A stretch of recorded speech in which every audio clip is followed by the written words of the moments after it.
Um curso da família, e eu queria perguntar para vocês trouxeram o caderninho de anotações de vocês? Tem alguém que não tem? Dona Sueli, entrega por favor para quem não tem. Quem não tem, levante a mão, a ministra vai entregar para você bem rapidinho. Certinho ali?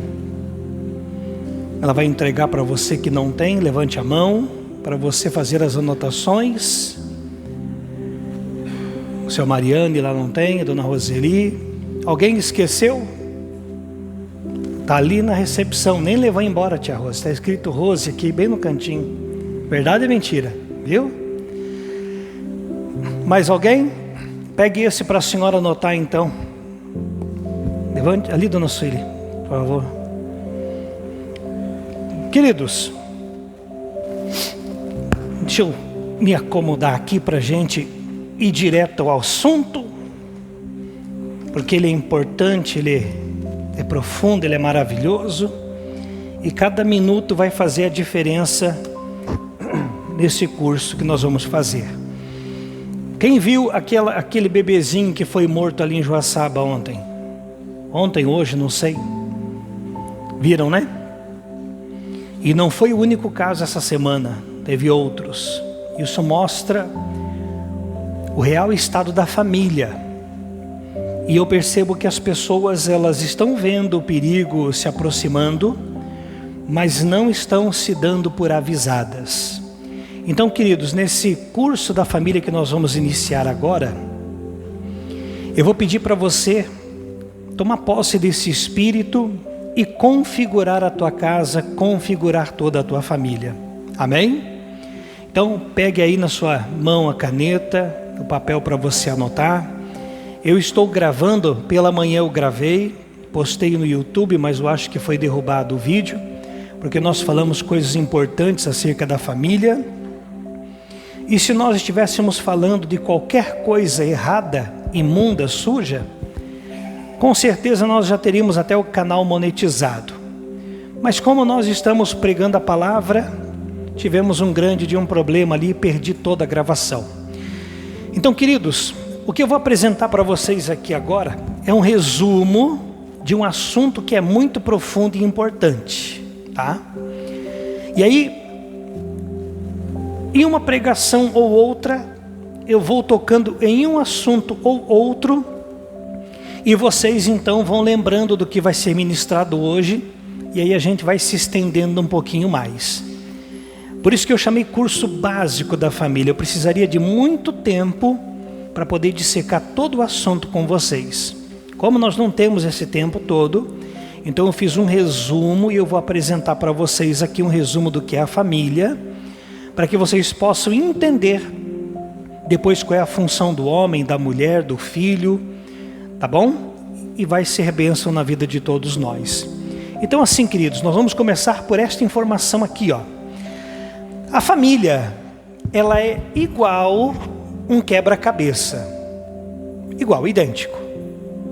Cada peça, cada pecinha tem o seu valor e tem o seu lugar.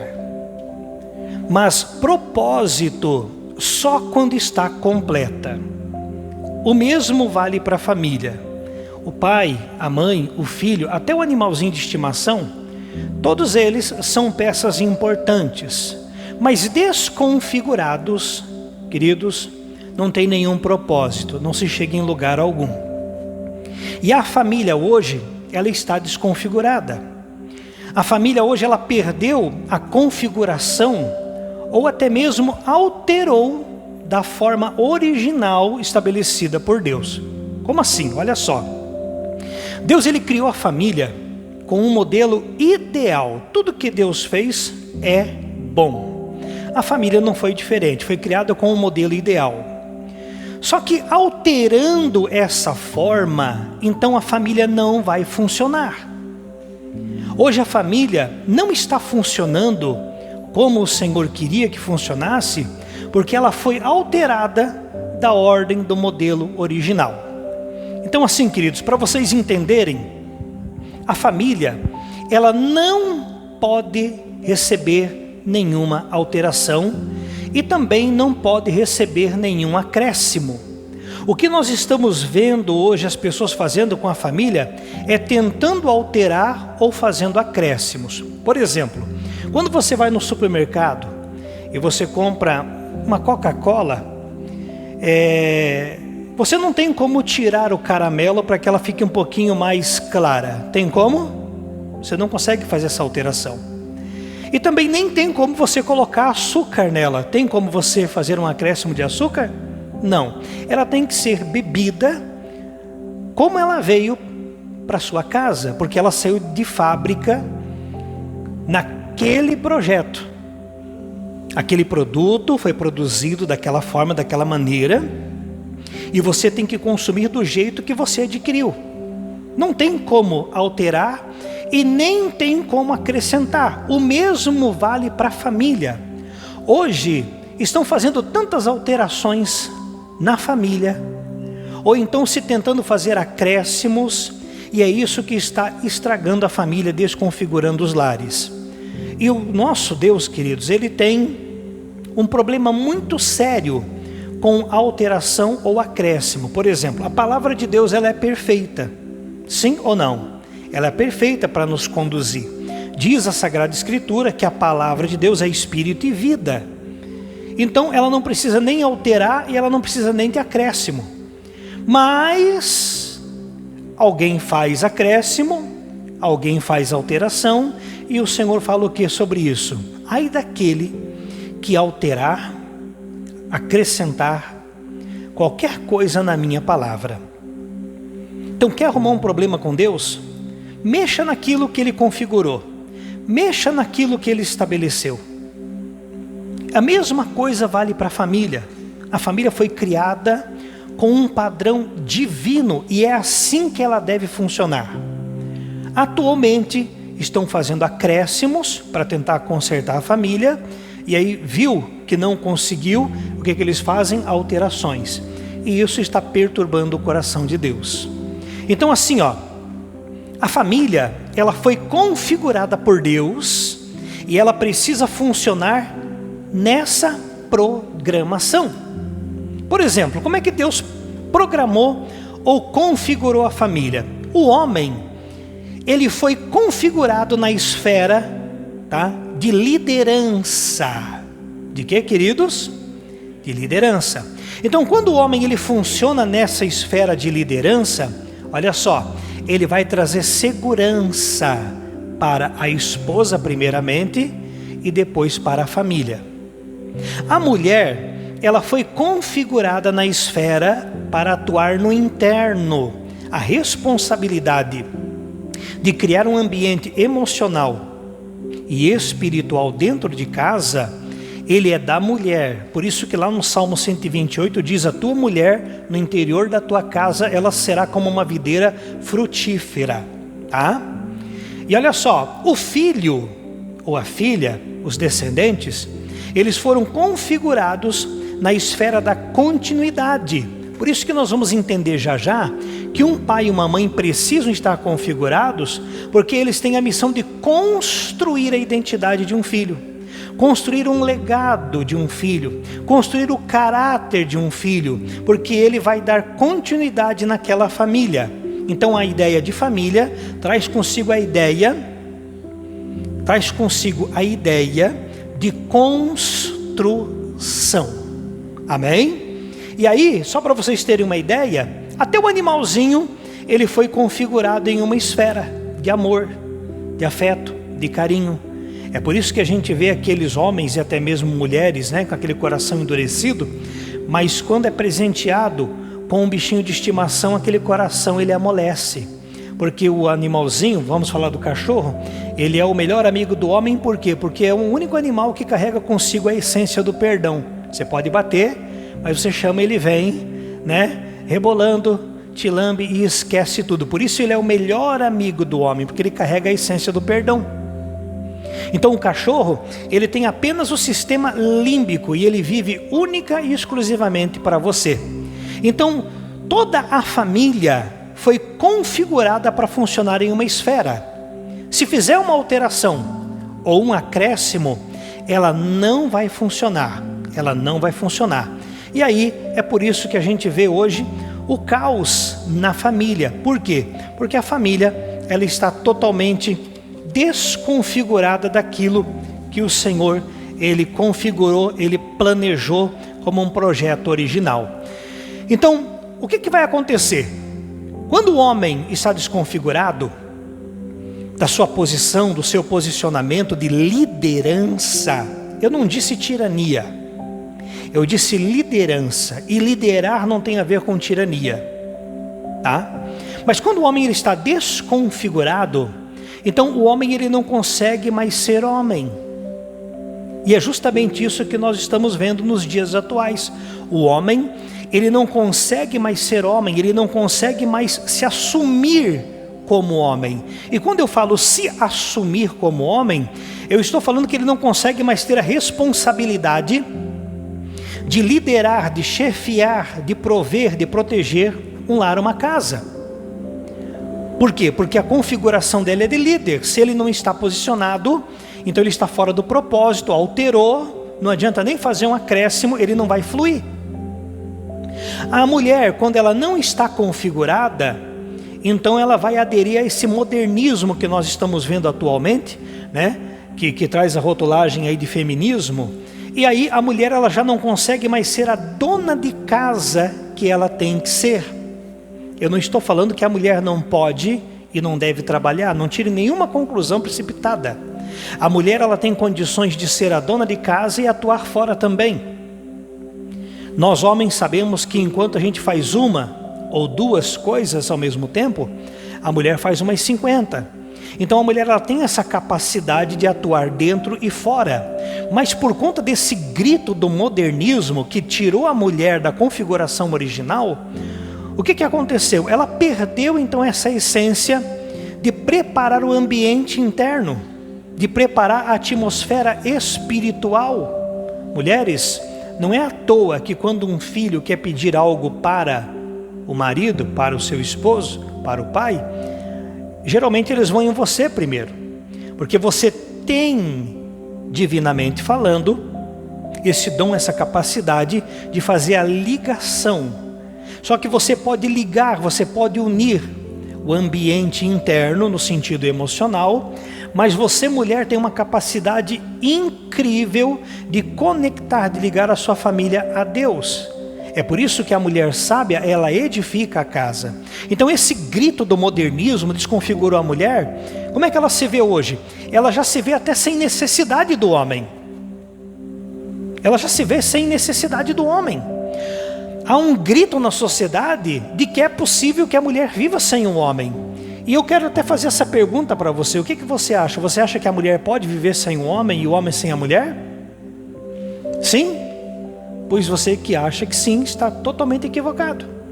Porque quando o Senhor ele fez o homem, ele disse: não é bom que o homem esteja só, far-lhe-ei uma auxiliadora que lhe seja idônea. Então ele fez Adão, e depois fez Eva para Adão, e Adão para Eva. Então um precisa do outro sempre. Então essa modernidade, ela não pode ganhar espaço no nosso coração. Porque essa ideia de que a mulher pode viver independente do homem, ela não é bíblica. E vai aderir a essa ideia, a essa ideologia, até digo assim, aquela pessoa que está desconfigurada do projeto original. Então, queridos, existe sim, e isso tem que ficar sabido aqui hoje, tá? Que existe uma doutrinação para que a mulher desonre a si mesma. Olha as músicas, cada música pesada, músicas que carregam palavras de baixo calão, denegrindo a imagem da mulher.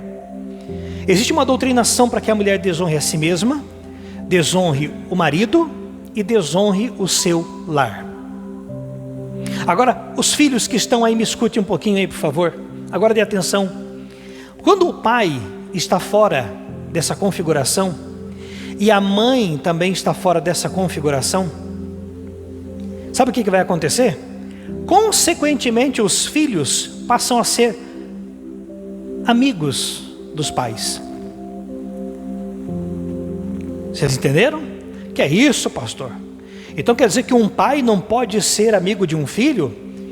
Olha só, eu não estou falando no sentido comunhão. No sentido comunhão deve existir amizade entre pais e filhos. Mas o que eu estou denunciando aqui é num sentido igualdade. E quando o pai já não lidera mais a casa e a mãe já não prepara mais o ambiente interno, então os filhos, eles se colocam no mesmo nível dos pais. E eu pergunto para você, como é que estão hoje os nossos jovens? Hein? Estão exatamente assim, se colocando no mesmo nível do pai e da mãe, como se estivessem no mesmo nível ou até acima. Então assim, todo pai e toda mãe que não está configurado no padrão divino, tá? Eles não vão conseguir gerar nos filhos algo que eu chamo de referência hierárquica. Tem o pai, tem a mãe e tem o filho. E os pais são os genitores, vão conduzir. E aí, olha que coisa interessante, para você entender bem. Quantos filhos hoje veem os pais como amigos? Quantos pais hoje têm problemas dentro de casa, porque os filhos não os veem como líderes, como o pai, o líder da casa, a mãe, como aquela que prepara uma atmosfera espiritual e emocional, a que liga superiores, se colocam no mesmo nível, talvez até acima. A juventude de hoje não tem referência hierárquica, porque o pai não está funcionando, fluindo na esfera a qual foi criado e configurado, e a mesma coisa a mãe. E se você pensa que é uma ideia minha, eu quero falar para você acerca do Senhor, que é o nosso Pai. O Senhor é Pai e nós somos filhos, sim ou não? Quantos aqui são filhos de Deus? O Pai, Ele quer a nossa amizade? Quer? Sim, porque Ele era amigo de Abraão. E João diz que nós devemos ser amigos de Deus e não amigos do mundo. Então Ele quer a nossa amizade, mas em momento algum o Senhor vai nos tratar em medida de igualdade. E eu tenho versículos bíblicos para mostrar para você. Você que trouxe a sua Bíblia ou o celular e quiser acompanhar comigo, eu vou fazer a primeira leitura em Isaías 45. Isaías 45. Vamos ver como Deus, que é o Criador da família, que é aquele que configurou a família, vamos ver como Ele trata os filhos. Isaías 45, versículo 9. O nosso Deus, Ele Pai, Ele quer a comunhão, a amizade, mas Ele não nos trata com igualdade.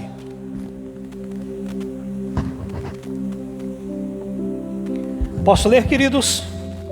Quantos estão ouvindo bem, digam amém. Está saindo bem aí, Ezequiel, aí atrás? Então, queridos, olha como Deus, o Criador da família, o que configurou a família, como Ele trata os seus filhos, com amor, em unidade, quer nos ter em comunhão, mas não em igualdade. Diz assim Isaías 45, 9: ai daquele que contende com o seu Criador e não passa de um caco de barro entre outros. Acaso dirá o barro ao que lhe deu forma: que fazes? Ou a tua obra não tem alça? Então, queridos, Deus é Pai, Deus é amigo, Deus é amor, mas Ele não trata filhos em igualdade. Nós precisamos ter no nosso coração essa referência hierárquica.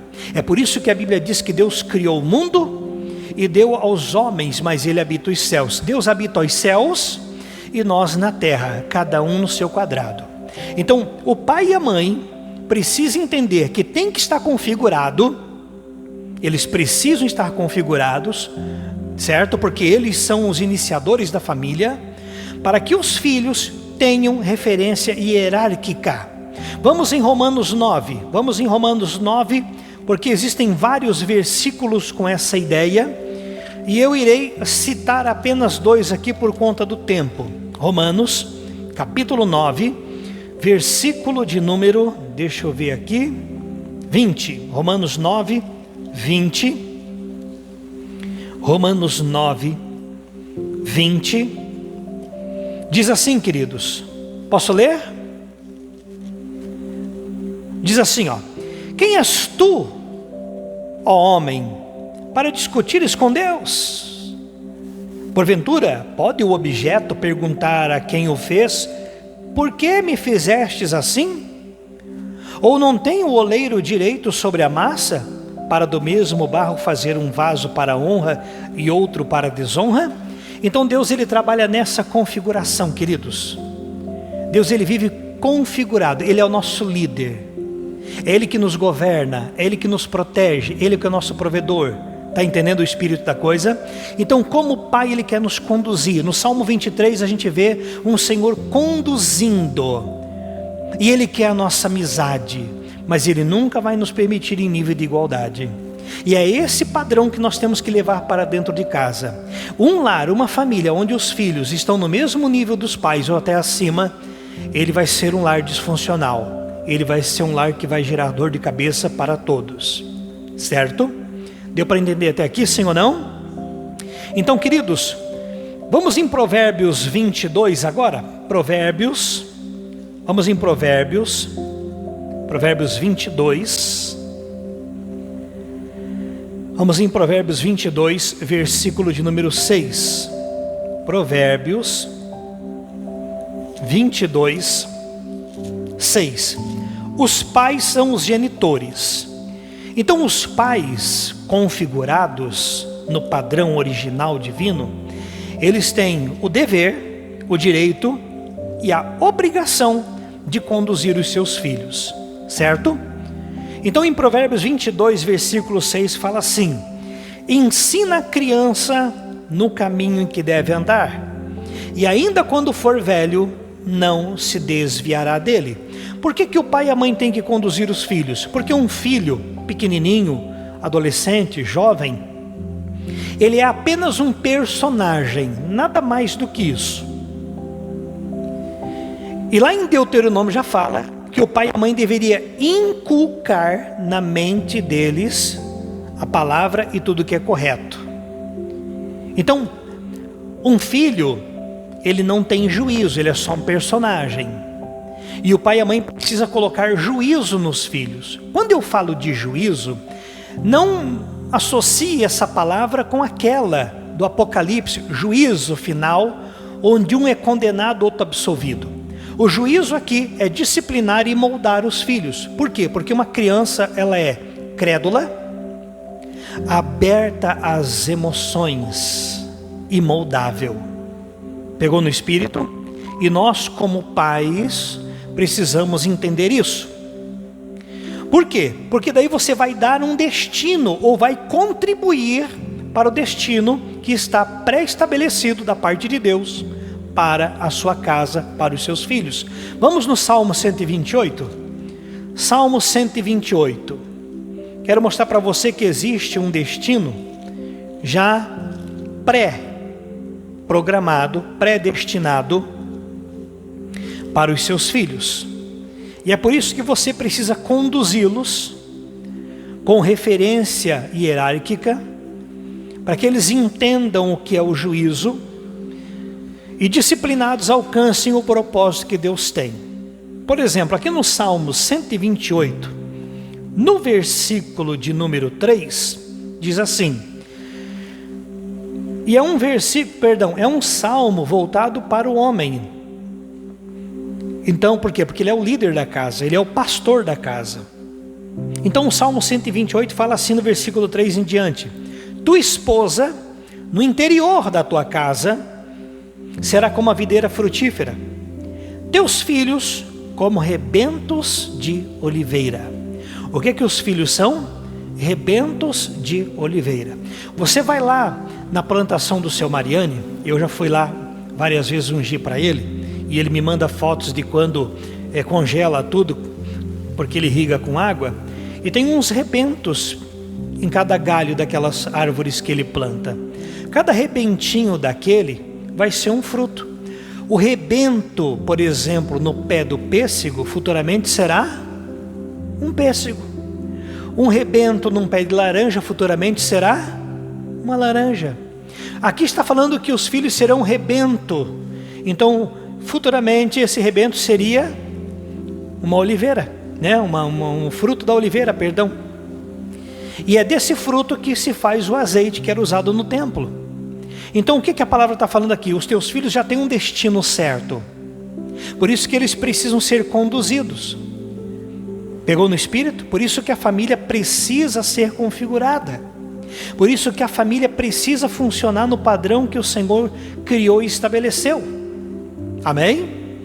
Precisamos configurar a nossa família, porque isso pode influenciar até no destino dos nossos filhos. O Senhor não gerou no coração dele os filhos e depois no ventre das mamães, para que ao nascer eles fossem drogados, viciados, perturbados, alcoólatras, enfim, sem futuro, sem um destino ou com destino de perturbação. Ele criou com um propósito. E quando nós disciplinamos, então nós conduzimos para esse propósito. Deu para entender até aqui? Então vamos lá, queridos. Agora tem uma informação para colocar aqui na tela para vocês, né? E eu quero que vocês deem o máximo de atenção possível, o máximo. Se pudesse agora dar o máximo de atenção, é importante para vocês entenderem tudo que nós queremos passar aqui para vocês nessa noite. Olha só aonde que isso vai afetar. Uma família desconfigurada. Deixa eu achar aqui a informação que eu tenho para vocês. Deixa eu achar aqui. Olha aonde que uma família desconfigurada, pai, mãe, filho, olha onde vai afetar.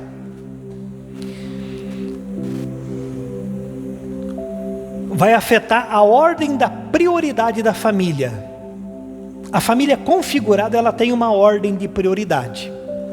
Mas como o pai desconfigurou, a mãe também, os filhos também, como está tudo desconfigurado, então um grau de importância no coração da família, do homem, da mulher e da criança ou do jovem, também é alterado. Por exemplo, uma família configurada funcionaria assim, nos corações dessas pessoas. Vamos falar do homem, que é o chefe da casa. Em primeiro lugar estaria Deus. Em segundo lugar estaria a esposa. Isso aqui é uma exigência bíblica, tá? Isso aqui é uma exigência bíblica. Que na vida do homem, que é o pastor da casa, que é o chefe da casa, em primeiro lugar esteja Deus. Em segundo é a esposa. Homens, depois de Deus na tua vida, tem que ser a tua esposa, ninguém mais. Ah, mas eu tenho meu filho, que o meu filho é tudo para mim. Pois bem, você está trabalhando de maneira errada, porque a configuração original, o filho vem em terceiro lugar. Depois do filho vem o trabalho, e em último lugar é que vem o homem. Por que em último lugar? Porque ele é aquele que inclusive tem que morrer pela esposa, pela família se preciso. E essa ideia não é minha, essa ideia ela é bíblica. Agora veja como a família está desconfigurada. Os homens estão protegendo as mulheres ou estão dando um fim na vida delas ultimamente, né? Então vale inclusive incentivar a esposa, mas nós já vamos chegar lá, porque tanto homem como mulher precisam de validação.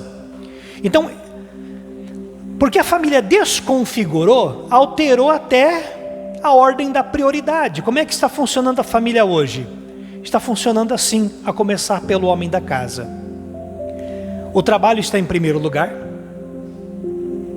Depois do trabalho vem o homem mesmo. O homem hoje está jactancioso, cheio de si, egoísta, pensando só em si. Então, primeiro ele vive para o trabalho. Em segundo, ele pensa em si mesmo. Depois vem o filho, depois dele, vem o filho. Depois do filho é que vem a esposa. E olha, Deus eu coloquei aqui em alguns casos por consideração, porque em alguns casos Deus não tem mais espaço mesmo. Então não tem como dar certo uma família que altera até a ordem, a prioridade de importância de Deus. Eu vou colocar agora as informações lado a lado. Olha como alterou. Olha como está alterada. Numa família configurada, Deus em primeiro. Numa família desconfigurada, é o trabalho que está em primeiro lugar. Eu escuto isso quase todos os domingos, de muita gente: pastor, não posso porque eu estou trabalhando. E daí vale lembrar que 1h30 para o Senhor não vai fazer a diferença, nem vai tornar alguém mais rico. Bom, é apenas uma expressão, porque eu já vou amparar isso na Bíblia.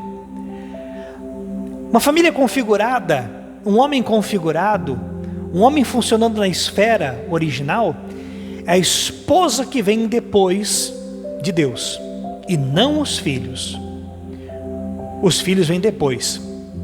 Não, pastor, meu filho é tudo para mim, e o pastor não vai mudar a minha opinião. Bom, eu não estou aqui para mudar a opinião de ninguém, mas biblicamente falando, é assim que deve funcionar uma família. O que é mais importante, a maçã ou a árvore que a gerou? A árvore que gerou, exatamente. Então, queridos, a esposa gerou o fruto, ela é mais importante, o marido é mais importante, e os filhos é que vêm depois, certo? Depois o trabalho e depois o homem em último lugar. Mas porque a família desconfigurou, ela está totalmente ao avesso do que se espera. Aí você poderia falar assim: mas pastor, não seria justificável, né? Uma vez que o homem ele é o provedor da casa, ele colocar o trabalho em primeiro lugar? Bom, nós poderíamos pensar assim, se não houvesse o Salmo 127, que diz que aos seus amados Deus dá enquanto dorme. Então, quando um homem ele está configurado, até flui na vida financeira. Queridos, eu já atendi muitas pessoas aqui em Videira, e eu lembro de uma ocasião de um homem, não vou citar muito essa situação porque vocês podem conhecer, e ele frequentava a nossa igreja, mas ele ganhava um altíssimo salário, e todas as vezes que eu ia na casa dele para resolver algumas situações, a mulher cobrava atenção, os filhos cobravam atenção, e ele falava: pastor, eu não sei o que essa gente quer, eu trabalho de segunda a segunda para dar tudo o que eles querem, e eles têm tudo o que eles querem. De fato, eu lembro que um dos filhos, até de menor, já tinha um carro próprio. Mas olha só, Jesus disse que a vida de um homem não consiste nos bens que tem. O trabalho não pode estar em primeiro lugar nunca, é Deus quem está em primeiro lugar, depois um tempo de qualidade, uma atenção à esposa, e o filho tem que entender, tem que ter referência hierárquica. Ele vem depois da mãe, aí depois vem o trabalho do homem, e em último ele aparece. É assim que deveria funcionar, e deve funcionar uma família que está configurada. Amém? Então, queridos, para que a gente entenda melhor esse assunto, e a gente vá para uma outra parte que eu quero apresentar para vocês, o homem hoje ele não lidera mais, não consegue proteger. O homem hoje ele está mendigando a aprovação fora de casa, quando deveria receber validação dentro. Quando é que o homem ele recebe validação? Por exemplo, homens, quando a mulher chega para mim e para você, as nossas mulheres chegam para nós homens e elas dizem assim: nossa, hoje você fez tudo certo, nossa, hoje você está bonito. Quando elas elogiam, quando elas admiram, quando elas respeitam, e elas expressam isso com uma palavra, isso é validação. Como é que nós nos sentimos? Como é que nós nos sentimos? Bem ou mal? Bem ou mal? Entende? É por isso que quando a mulher ela está nervosa, ela fala: você não serve para nada. É por isso que a nossa autoestima vai lá embaixo. Nós não estamos sendo validados. Então hoje o homem ele mendiga aprovação, e ele está sem validação. Mas por quê? Vou te explicar por quê. Porque ele não está mais funcionando na esfera a qual ele foi configurado. Então a mulher, infelizmente, às vezes avança, né, para poder fazer aquilo que o homem não está fazendo. Por quê? Porque ela está na insegurança. E aí nós começamos a ver os problemas que nós estamos vendo hoje. Uma mulher masculinizada, e eu não estou falando em ideologia de gênero, eu estou falando da mulher assumir uma função que não é dela, porque ela se sente insegura, e a mulher ela está mais à frente do homem, até por questão de neurônio. O homem tem 100 mil neurônios, a mulher tem 40 mil a mais, só para você ter uma ideia. É por isso que a mulher vê mais, age mais, fala mais, está mais à frente.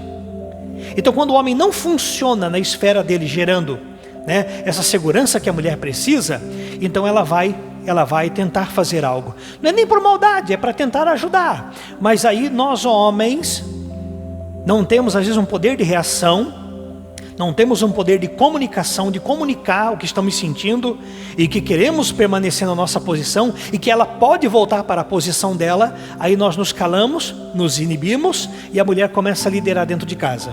E aí a gente vê o problema que a gente está vendo nos dias de hoje. A mulher é mais homem, o homem está mais omisso, os filhos então se vê igual ao pai e à mãe, e aí a gente vê aí, né, adolescentes que dependem dos pais governando a si mesmos, e que não irão alcançar destino algum, pelo menos não aqueles que o Senhor tem, e pode ser que alcance destino de dor e sofrimento, que não tem a ver com a vontade do Pai. Então uma família configurada, queridos, ela deveria ser terapêutica, mas a família, porque agora está desconfigurada, então ela se tornou disfuncional, ela não funciona. A família tem sido uma fábrica de frustrações, e é a ciência que já confirma isso, que um ambiente terapêutico, tranquilo, uma família tranquila, reduz inclusive os níveis de ansiedade. Então vamos lá, com essa desconfiguração toda, como é que tem funcionado a família, queridos? Como é que tem funcionado a casa, os lares? Jovens e crianças, mini adultos, como eu falei, dependentes dos pais, mas governam a si mesmas, sem noção de quem é maior e menor. A gente vê o homem sem validação, e o homem sem validação, ele pode inclusive entrar em uma depressão, ele pode inclusive, queridos, ter uma depressão profunda, daquelas até irreversível. Por quê? Porque mata a masculinidade, é como se estivesse castrando o homem. Por isso que o homem tem que se posicionar. Amém? Pegou aqui? A mulher vem ganhando cada vez mais comportamento masculinizado, e eu quero repetir, eu não estou falando em ideologia de gênero, eu estou falando da mulher se sentir, assumir um lugar, um espaço que não é dela. Não é por maldade, mas é porque ela entende que se não tem um líder, então o navio vai, né, afundar. Então ela quer liderar, nem por maldade, mas para ajudar. Ela quer funcionar em uma função que não é dela, vai ter problemas. Daí a gente vê tudo que nós estamos vendo acontecendo nos dias de hoje. Deixa eu passar aqui agora as informações para vocês entenderem e a gente ir para a segunda e última parte. Então, queridos, eu quero compartilhar com vocês aqui mais algumas informações antes da gente orar. Quero mostrar essa aqui para vocês. Deu para entender até aqui? Sim ou não? Então vamos lá. A família está desconfigurada, se perdeu as características peculiares da família. Então o que a gente tem visto? Uma família, né, sem entendimento real de essência familiar. Estamos vendo as famílias sem noção da seriedade do assunto. E estamos vendo a família sem saber como lidar com o assunto. E perdoe-me, parece que nem querem saber muito, né? Parece que nem querem saber muito. Então é por isso que dentro da família está faltando apoio. Vamos lá, marido, você como um líder, você apoia a tua esposa? Esposa, você como aquela que prepara um ambiente interno, você está apoiando o teu marido? Os pais apoiam os filhos? Tem faltado comunicação, a dificuldade de expressar sentimentos em um lugar que deveria ser a coisa mais fácil do mundo. Os conflitos são constantes, há distanciamento, raiva, desobediência, exigências absurdas, homens exigindo das suas esposas coisas que eles jamais permitiriam que elas exigissem deles e vice-versa, até chegar no ponto da violência doméstica. Então, queridos, a nossa família, ela precisa funcionar diferente disso tudo que nós estamos aprendendo aqui, que é negativo. E precisa ser configurada para trazer aquilo que estamos aprendendo, que é positivo. Amém? Então vamos lá, vamos entender um pouquinho mais aqui sobre casa, sobre lar, sobre família. A Bíblia, queridos, olha a importância da família. Essa questão ela é tão considerada pela Bíblia, que a Bíblia ela começa com um casamento e ela vai terminar com um casamento. Só para você ter uma ideia da importância desse assunto. A Bíblia começa e termina com um casamento. E olha só, a letra que inicia a Bíblia, é a letra Bet, essa letrinha aqui, uma letra hebraica. E ela tem realmente esse formato de casa. E é essa letra que começa, queridos, a Bíblia. Vamos para a segunda informação, para você entender um pouquinho mais. Quando essa letra ela aparece, ela vai aparecer lá em Gênesis. Gênesis no hebraico é Bereshit, tá? Então vamos entender por que o primeiro livro da Bíblia, o primeiro, que é Gênesis, o começo. Por que o primeiro livro da Bíblia, ao apresentar a primeira letra, é escrita com a letra da casa? Por quê? Por quê? Por que o primeiro livro começa com a primeira... Por que o primeiro livro, ao escrever a primeira palavra, é com a letra Bet? Porque é a letra da família. Bet é a letra da casa, é a letra da família. Então Deus pensa na família desde que tudo se inicia.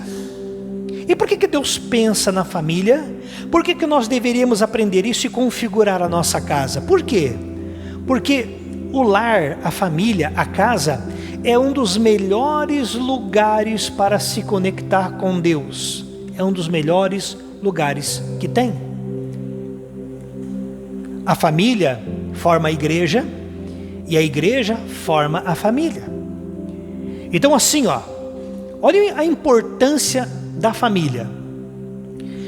A família, ela está desconfigurada e ela precisa ser restaurada, precisa ser reconfigurada, porque as características da família se perderam. Por exemplo, uma das características da família é construir. Hoje a família tira a vida. Nós temos o caso desse bebezinho aí hoje. Então família na Bíblia vai começar com uma letra interessante, que é a letra Men. Aquela letrinha ali que parece um Mzinho, que é a letra das águas. Aquela letrinha Men vai escrever Mishpahá. Mishpahá é família no hebraico.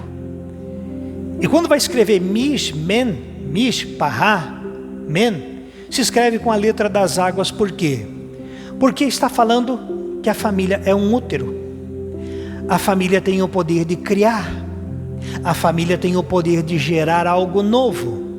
A família gera algo novo para o mundo. É daqui que vem aquele ditado que diz que a família, ou o pai e a mãe, eles criam os filhos para o mundo.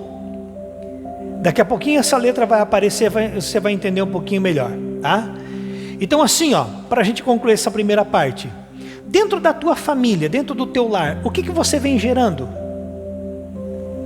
Já que a família ela é uma fábrica de pessoas, quais são as palavras que você libera dentro de casa para construir as pessoas? Mulher, quando você fala com o teu marido, quais são as palavras que você usa? Marido, quando você quer falar com a tua esposa, até mesmo repreendê-la, quando você está nervoso, agitado, quais são as palavras que você usa? Quando você quer repreender um filho, educar um filho, quais são as palavras que você usa? Porque Mishpahá é um útero, assim como um útero gera, cria, a família é um útero, por isso a letra das águas. E você já notou que tudo que tem vida veio da água?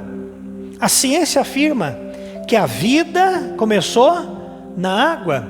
Uma mãe que gera um filho, ele é gerado dentro de uma bolsa de água.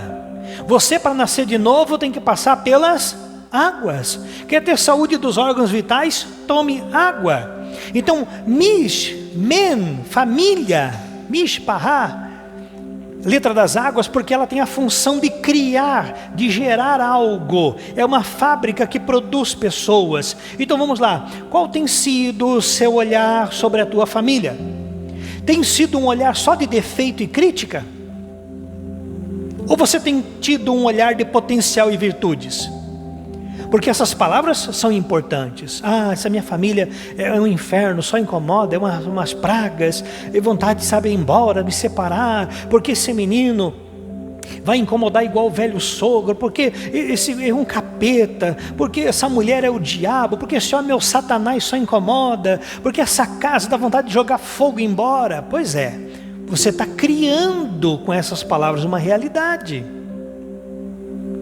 E nós devemos ter o olhar de potencial e virtudes. Poxa, meu marido ele tem esse defeito, mas ele é uma bênção nisso, ele é uma bênção naquilo, é uma bênção naquilo. Poxa, minha esposa me irrita aqui, mas ela é boa nisso, ela é boa naquilo. Os meus filhos me incomodam nessa área, mas eu sei que eles são bons e serão bons nisso, naquilo outro. A família constrói, a família cria. Por isso que é preciso investir tempo, dinheiro, amor, abraço, comunicação, fé, palavras que irão construir o caráter desses familiares, dessa família.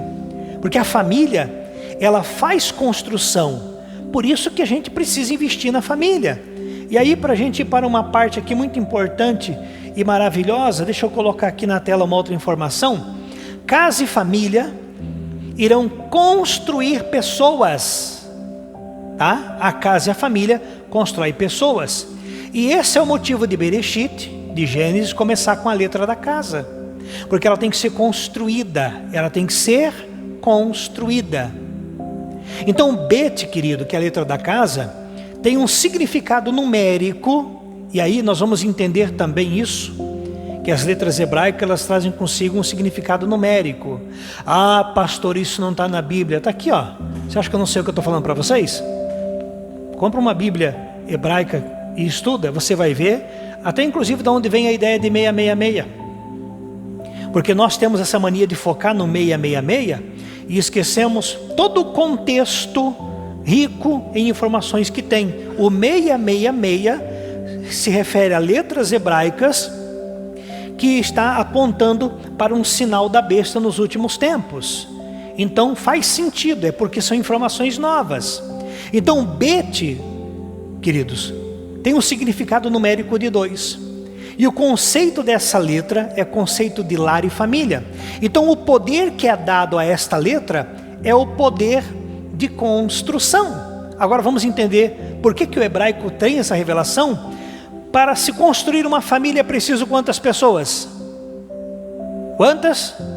2, pai e mãe, configurados, porque eles vão construir identidade. Por que hoje ninguém mais se entende na sua identidade? Por que tem um que começou com essa ideia de identidade de gênero, agora tem a identidade, dos Terians? Não, é porque eu sou uma vaca no corpo de homem. Em São Paulo tem pessoas fazendo próteses e andando como animais nas ruas. Nos Estados Unidos isso já acontece há muito tempo. Por quê? Porque não há mais referências. A casa não é mais construída, é deixada por conta. É na casa que se constrói o caráter, a personalidade, os relacionamentos, inclusive as convicções. Celebre quando o teu filho tira uma nota boa. Celebre quando o teu marido, mulher, faz um elogio. Você, mulher, faça um elogio para o teu marido. E quando ela fazer, marido, celebre. Porque nós precisamos de validações, de convicções. Se você diz para um filho, você não vai dar nada na vida, você quer que ele vá para a rua e seja um vencedor? Você quer que ele tenha convicção, seja forte lá no mundo, se dentro de casa ele não recebe uma validação? Então, queridos, tudo isso é função dos pais, da família, e é por isso que a família precisa estar configurada. Nós vamos para a última informação agora. Então, queridos, só para vocês entenderem a importância da família. É uma família construída por 2 pessoas. 2 pessoas constroem a família. E a família constrói uma descendência. Segundo o Salmo 112, essa descendência seria e deve ser poderosa na terra. Então você que é pai, você que é mãe, ou você que um dia vai ser pai ou mãe, você precisa estar configurado na sua posição de líder e daquela que forma o ambiente interno. O pai e a mãe, eles são importantes, tá? No ambiente social e no ambiente espiritual. São importantes nos dois ambientes, certo? Então quando a gente for estudar mais o pai e a mãe, aí eu volto a tocar nesse assunto. E é por isso que a Bíblia manda honrá-los no 4º mandamento. Os filhos que estão aqui me ouvindo, têm honrado os pais? Tem dado o devido respeito aos pais? Filho que manda o pai calar a boca, que grita com o pai, que grita com a mãe. Vocês não estão no mesmo nível, vocês estão abaixo. E os pais têm funções vitais importantes. Por isso tem que estar configurado, funcionando na esfera que Deus criou. Quais eram as funções dos pais nos tempos bíblicos? Bom, ensinar uma profissão para a criança era a função dos pais, especialmente do pai. Quer ver uma coisa? Jesus, ele era carpinteiro, era ou não era? Quem ensinou Jesus a carpintaria?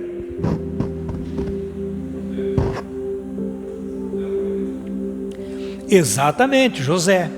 Mas quem ensinou Jesus a ser um bom pastor? Deus, o Pai. Entendeu? Então era função dos pais ensinar uma profissão para os filhos. Os pais ensinavam a criança a palavra de Deus. Tinham que ensinar a história do Egito, falar do livramento da Páscoa. Os pais tinham que garantir proteção, provisão e acolhimento. E os pais tinham que garantir que a criança se tornasse uma pessoa valorosa. Por isso que o pai e a mãe têm que ter esse posicionamento. Agora, queridos, eu quero focar mais na segunda instrução: ensinar a criança a palavra de Deus. E agora vem uma informação que eu considero a melhor de todas. Deixa eu colocar aqui para vocês acompanharem comigo na tela, e é a última informação de hoje, tá? Para a gente orar e configurar a família. Mas olha só, a função do pai e da mãe, da família configurada, sempre foi e sempre será conduzir, porque os pais são genitores. Então uma das funções dos pais, além de ensinar uma profissão, tinha que ensinar a criança o caminho que deve andar, a palavra de Deus, certo? Então como é que funcionava isso? Olha que interessante, vamos lá. Dos 0 aos 5 anos, do nascimento aos 5 anos, os pais cuidavam no básico, no beabá natural da vida, ensinava tudo aos filhos.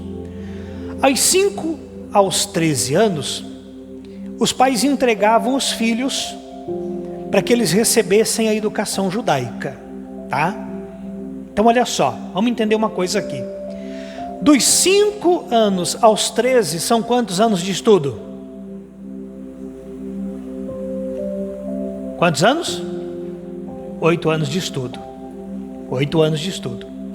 Então quando o pai ia levar o filho, o que eles faziam? Eles pegavam o talit, que era aquele manto que representava os mandamentos, vendavam os filhos, levavam os filhos para o rabino escrevia Aleph Bet, que é a letra do pai e da casa. O rabino passava mel em cima do Aleph Bet, e o pai conduzia o filho até a sala de aula, com os olhos tapados. Chegava lá dentro, pegava-se, o Aleph Bet escrito, passava mel e o filho lambia. Sabe por quê? Para não ver o estudo de maneira negativa e saber que ao estudar tiraria uma doçura do conhecimento. Agora vamos lá, aqui no Brasil, qual é a visão que os jovens têm a respeito de estudo? O professor é chato, não gosta da escola, não gosta de estudar, o pai tem que forçar a estudar. Por quê? Porque parece que tem um pesar no estudo, e se não estuda não adquire conhecimento, não tem conhecimento de causa. Então olha, e detalhe, não posso esquecer desse detalhe, ainda era considerado uma oferta para Deus o estudo. Assim como você entrega o dízimo, uma oferta, estudar naquela época, queridos, era como se você estivesse dando uma oferta para Deus também. Então havia doçura no conhecimento. Havia doçura no conhecimento. Então, esses 8 anos, o que eles estudavam? Olha que interessante. Primeiro, a administração. Você já ouviu que há uma boa fama de prosperidade para com os judeus? Porque eles aprendiam o princípio da semeadura da caridade e uma boa administração. Vai pegando no espírito. Depois aprendiam as profissões vigentes da época: agricultura, carpintaria, agropecuária e pesca. Eles aprendiam sobre religião, caridade e sexo. Pai e mãe, quantas vezes você já conversou sobre virgindade com os teus filhos?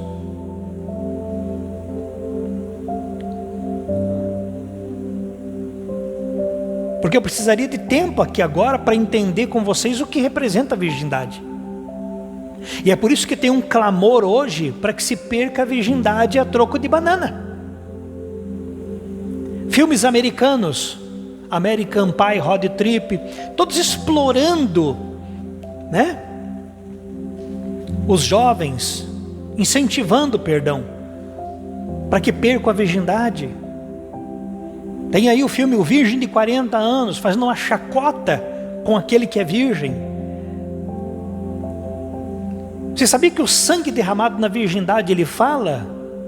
É muito sério, é muito sério. Mas hoje em dia está tudo banalizado. Então eles aprendiam astronomia. Eu não disse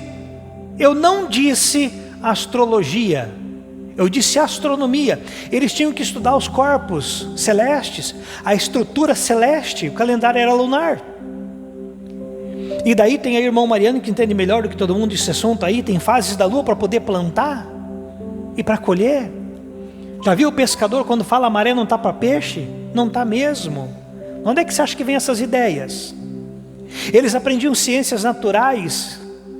Eles aprendiam até sobre equilíbrio emocional. Agora olha só, por que eles tinham que aprender isso tudo antes dos 13 anos? Por quê? Sabe por quê ou não? Por 2 bons motivos. O primeiro, eles tinham que aprender isso antes da vida começar. Então aos 13 anos, quando a responsabilidade chegava para o judeu, eles já tinham uma faculdade para a vida. Só errava se queria, se quisesse. Porque sabia trabalhar, sabia a importância da religião, sabia que tinha que se manter casto, sabia que tinha um tempo para plantar, tinha um tempo para pescar, tinha que ter equilíbrio emocional, enfim, tinha conhecimento de causa, tudo isso com 13 anos. Hoje uma faculdade se conclui não reprovando, sendo muito empenhado, entre 24 e 27 anos. Imagina, tem que formar para com 27 anos correr atrás de emprego. Naquela época, com 13 anos, iniciava a vida. É por isso que nós sempre estamos atrasados. Com essa mentalidade, não, os nossos jovens, a gente não pode impor responsabilidade antes da hora, queridos. Hoje se espera amadurecer para dar responsabilidade. Nessa época se dava responsabilidade para amadurecer. Está conseguindo entender isso? Olha que coisa interessante. E segundo bom motivo pelo qual esse ensinamento tinha que acontecer antes dos 13 anos. Porque aos 13 anos chega a puberdade. Então os hormônios ficam à flor da pele, as vontades ficam aguçadas, as tendências, as volições. Você sabe qual é a principal faculdade da alma? A principal faculdade da alma é a vontade. Por isso você tem que entregar a tua vontade para Deus. Por isso que uma prova de fé é entregar a tua vontade para Deus. Então quando tudo isso aí aflorava aos 13 anos, e o jovenzinho queria experimentar, né, as novidades da vida, então ele já tinha conhecimento de causa para não fazer nada errado. É por isso que se você abrir comigo a Bíblia, quer ver? Aqui em Eclesiastes, deixa eu ver se é Eclesiastes. Se você abrir em Eclesiastes 11:9, Você encontra Salomão dando um conselho para a juventude, e é assim, ó: alegra-te, jovem, na tua juventude, e recreia-se o teu coração nos dias da tua mocidade. Anda pelos caminhos que satisfazem o teu coração e agradam os teus olhos. Em outras palavras, quer aprontar, quer curtir a vida? Manda ver. Faz o que der na telha, faz o que dá vontade. Mas sabe, porém, disto, que de todas estas coisas Deus te pedirá contas. Vamos lá. Eu posso cobrar alguma coisa desse controle aqui? Posso cobrar alguma coisa dele? Por que não? Porque ele não tem responsabilidade moral. Mas pegava-se uma criancinha, ensinava-se por 8 anos para ter uma profissão, para ter conhecimento religioso, para ter noção da vida. Quando chegava o momento da responsabilidade e das vontades de curtir a vida, você está por si, pode fazer o que quiser porque todo mundo é livre, mas um dia Deus vai te pedir conta. Aí hoje, se você não sabe, fique sabendo que estão tentando aumentar a maioridade dos 18 para os 25 anos de idade. Por quê? Porque segundo os psicólogos, os psiquiatras, os psicanalistas, o cérebro, ele fica pronto aos 25 anos. Aí eu volto com aquele argumento: estão esperando amadurecer para dar responsabilidade. Nos tempos bíblicos, dava-se responsabilidade para amadurecer. Aí, só para a gente concluir,